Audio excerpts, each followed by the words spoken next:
दोस्तों, कहा जाता है कि काशी यानी वाराणसी में शिवजी का एक बहुत ही विशालकाय मंदिर था। इसे मध्यकाल में तोड़कर यहाँ पर एक मस्जिद बना दिया गया था। जी हाँ दोस्तों, यह वही ज्ञानवापी मस्जिद है जिसे कभी कभी आलमगीर मस्जिद भी कहा जाता है। यह वाराणसी में स्थित काशी विश्वनाथ मंदिर से सटी हुई है। 1991 से इस मस्जिद को हटाकर मंदिर बनाने की कानूनी लड़ाई चल रही है। आइए जानते हैं काशी विश्वनाथ मंदिर और ज्ञानवापी मस्जिद का प्राचीन इतिहास।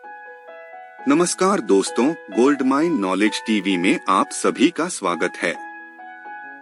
हिंदू पुराणों के अनुसार काशी में विशालकाय मंदिर में आदिलिंग के रूप में अविमुक्तेश्वर शिवलिंग स्थापित है। चौथी और 5वीं शताब्दी के बीच सम्राट विक्रमादित्य ने गुप्त साम्राज्य के दौरान काशी विश्वनाथ मंदिर का जीर्णोद्धार करवाया था। 635 ईसा पूर्व में प्रसिद्ध चीनी यात्री हुआन त्सांग ने अपने लेखन में मंदिर और वाराणसी का वर्णन किया है। जी हाँ दोस्तों, वेन त्सांग एक प्रसिद्ध चीनी बौद्ध थे जो हर्षवर्धन के शासन काल में भारत आए थे। वो भारत में 15 वर्षों तक सब जगह टहलते रहे। उन्होंने अपनी पुस्तक सी यूकी में अपनी यात्रा तथा तत्कालीन भारत का विवरण दिया है। उनके वर्णनों से हर्षकालीन भारत की सामाजिक, आर्थिक, धार्मिक तथा सांस्कृतिक अवस्था का परिचय मिलता है। 1194 से 1197 ईसा पूर्व तक मोहम्मद गोरी के आदेश से इस भव्य मंदिर को लूटने के बाद काफी हद तक नष्ट कर दिया गया था। 1447 में मंदिर को स्थानीय लोगों ने मिलकर फिर से बनाया, परंतु जौनपुर के शर्की सुल्तान महमूद शाह द्वारा तोड़ दिया गया। 1585 में पुनः राजा टोडरमल की सहायता से पंडित नारायण भट्ट द्वारा इस स्थान पर फिर से एक भव्य मंदिर का निर्माण कराया गया। 1632 में मंदिर को मुगल सम्राट शाहजहां ने आदेश पारित कर इसे तोड़ने के लिए सेना भेज दी। सेना ने हिंदुओं के प्रबल प्रतिरोध के कारण विश्वनाथ मंदिर के केंद्रीय मंदिर को तो तोड़ नहीं सके, लेकिन काशी के 63 अन्य मंदिरों को तोड़ दिए।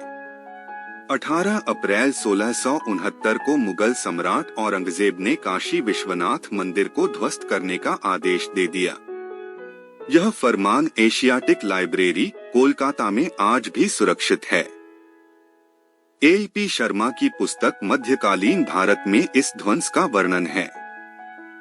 साकी मुस्तैद खां द्वारा लिखित मासीदे आलमगिरी में इसके संकेत मिलते हैं। 2 सितंबर 1669 को मंदिर को काफी हद तक नष्ट कर दिया गया था और तब औरंगजेब को मंदिर तोड़ने का कार्य पूरा होने की सूचना दी गई।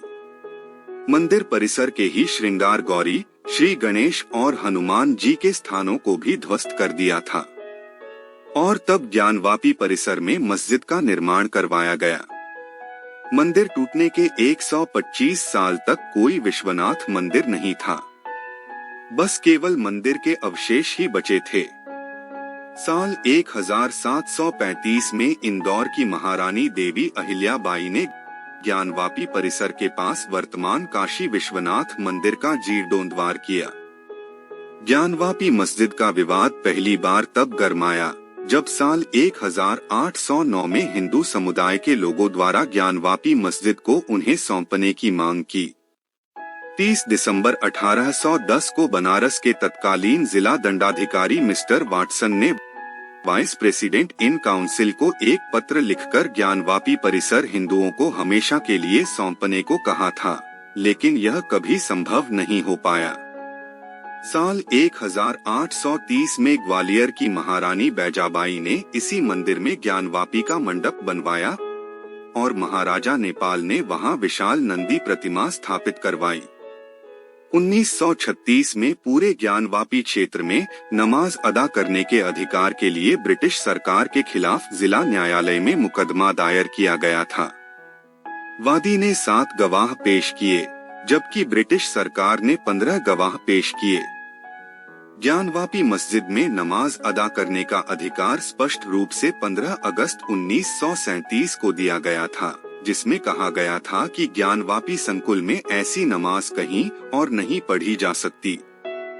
10 अप्रैल 1942 को उच्च न्यायालय ने निचली अदालत के फैसले को बरकरार रखा और अन्य पक्षों की अपील को खारिज कर दिया। पंडित सोमनाथ व्यास, डॉक्टर रामरंग शर्मा और अन्य ने ज्ञानवापी में नए मंदिर के निर्माण और पूजा की स्वतंत्रता के लिए 15 अक्टूबर 1991 को वाराणसी की अदालत में मुकदमा दायर किया। अंजुमन इंतजमिया मस्जिद और उत्तर प्रदेश सुन्नी वक्फ बोर्ड लखनऊ ने 1998 में हाई कोर्ट में 2 याचिकाएं दायर कर इस आदेश को चुनौती दी थी। 7 मार्च 2000 को पंडित सोमनाथ व्यास का निधन हो गया। पूर्व जिला लोक अभियोजक विजय शंकर रस्तोगी को 11 अक्टूबर 2018 को मामले में वादी नियुक्त किया गया था। 17 अगस्त 2021 में शहर की 5 महिलाओं ने वाराणसी सत्र न्यायालय में याचिका दायर की थी और ज्ञानवापी मस्जिद परिसर में स्थित श्रृंगार गौरी का उन्हें नियमित दर्शन पूजन की अनुमति मांगी, जिसके बाद मस्जिद में सर्वे कराया गया। सर्वे के दौरान बैरिकेडिंग के बाहर उत्तर से पश्चिम दीवार के कोने पर पुराने मंदिरों का मलबा मिला, जिस पर देवी देवताओं की कलाकृति बनी हुई थी और अन्य शिलापट पट थे, जिन पर कमल की कलाकृति देखी गई।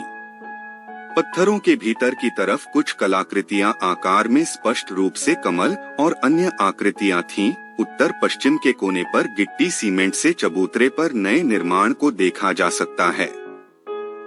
उत्तर से पश्चिम की तरफ चलते हुए मध्य शिलापट पर शेषनाग की कलाकृति, नागफन जैसी आकृति देखी गई।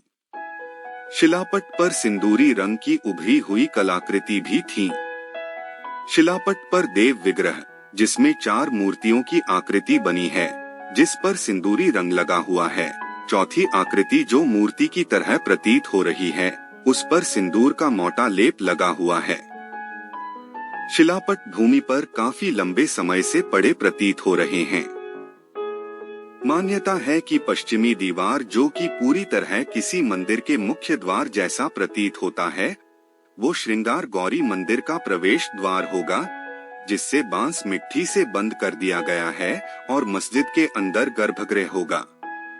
इसी पश्चिमी दीवार के सामने एक चबूतरा है, जहां श्रृंगार गौरी की एक मूर्ति है जो सिंदूर से रंगी है। यह साल में एक बार चैत्र नवरात्रि के तीसरे दिन हिंदू पक्ष के द्वारा यह पूजा होती है।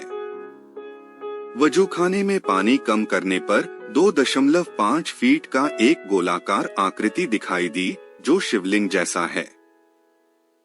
गोलाकार आकृति ऊपर से कटा हुआ डिजाइन का अलग सफेद पत्थर है, जिसके बीच आधे इंच से का छेद है, जिसमें सिंक डालने पर 63 सेंटीमीटर गहरा पाया गया।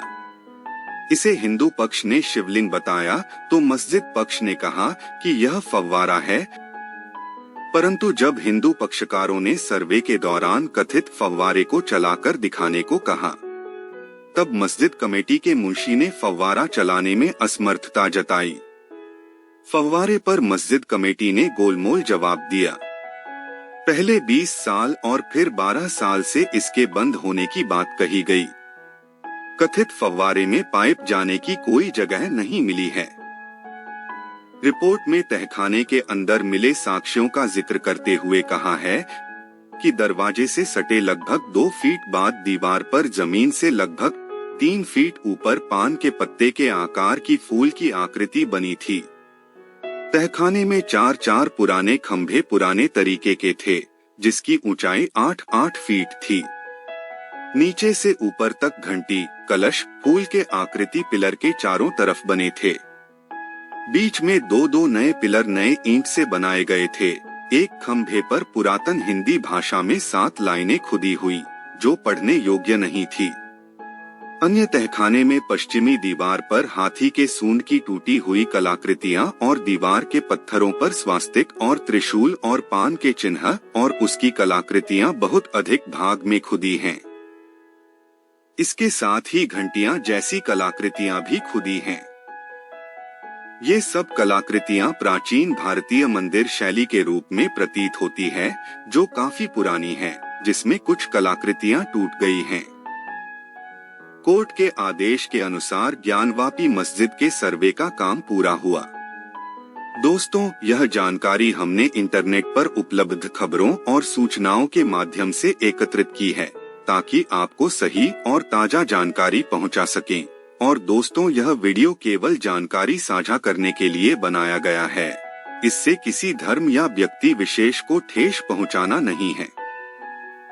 तो दोस्तों, आपको यह वीडियो कैसे लगी ये कमेंट करके हमें अपनी राय जरूर बताएं, और जितना हो सके इस इंटरेस्टिंग वीडियो को शेयर जरूर करें। फिर मिलते हैं एक और दिलचस्प वीडियो के साथ। तब तक के लिए आपका दिल से धन्यवाद।